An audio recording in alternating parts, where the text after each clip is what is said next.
Tattoo stopped, Agatha bumping into him. What is it? His princess said. Then she stiffened. That's two. Two green balls of light, as big as clubs, each a distance from the other. Which means the tunnel had to give gotten wider while they were walking. A lot wider. Slowly, the prince and princess shined their clothes. Tattoo's blood went cold. They weren't nice. They were ice. A colossal black snake glared right at them, as big as a whale, floating over a pit of death screams that extended infinitely in every direction, like the darkest of nights. Agatha recoiled, expecting it to attack. But the snake didn't move. It was at once alive and dead, green eyes glowing, its mouth wide open around knife-sharp teeth, but otherwise lifeless in mid-air, as if frozen in time. There was nothing else in sight, nowhere else to go. This was where the mirror had led them, which means they had only one choice. Tetros took a deep breath. No, don't! Agatha choked. But her prince was already climbing into its mouth.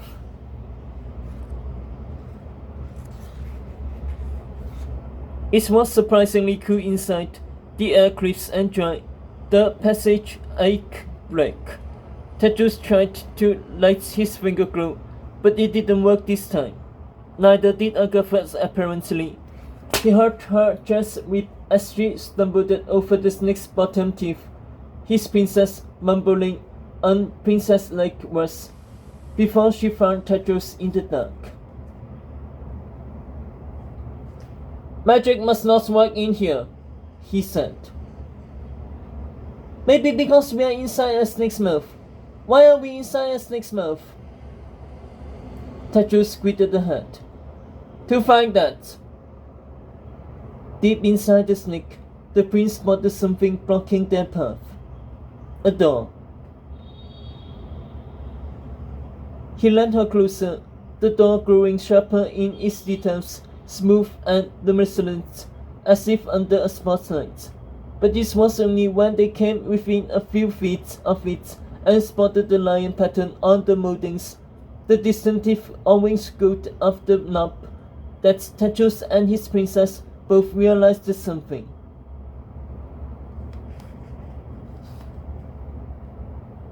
White Tower, said Agatha, glancing at her prince. Isn't this what the doors look like?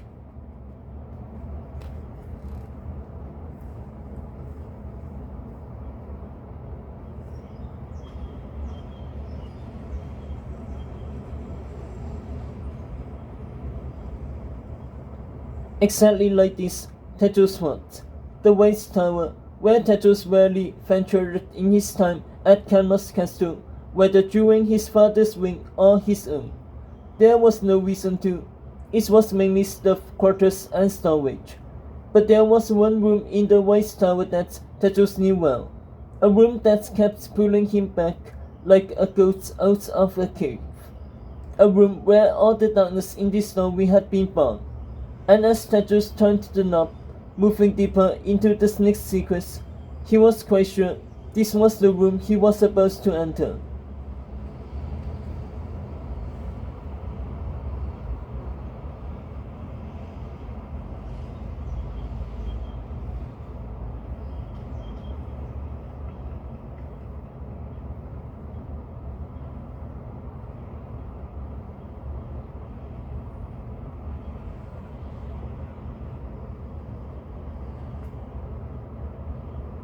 He opened the door.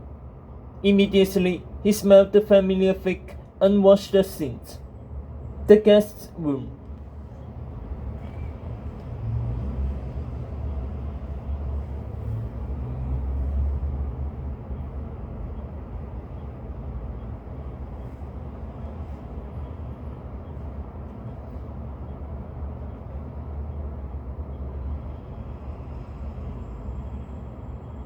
That strange suit his father had built soon after he became king. It was a room for visiting friends, his father would tell him as a child, but Arthur never used it for guests as far as Theseus knew.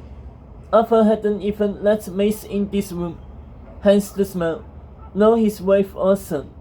Indeed, only Arthur had the key to it, and Lady Grimling, Theseus remembered, she had had the key too, since her private quarters adjoined this one. In later years, Theseus' father would lock himself in here during his drunken hazes, but this never explained why he had built the room in the first place. Theseus himself had only been inside a few times since his father died, and each time it gave him a dark, seedy feeling.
Except the room was different now, Theseus realized it.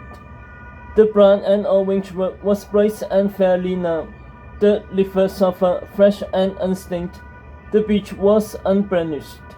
There was even a brass flower pot in the corner with blooming seedlings. Theseus! Agatha wept. He followed her eyes to the bed in the corner. Someone was sleeping on it. A young man with gold curls, rosy cheeks, and a coat of light, patchy stubble. For a moment, Theseus thought he was looking at himself, then saw the man was taller, ganglier, and at least a few years older. The prince's eyes flared.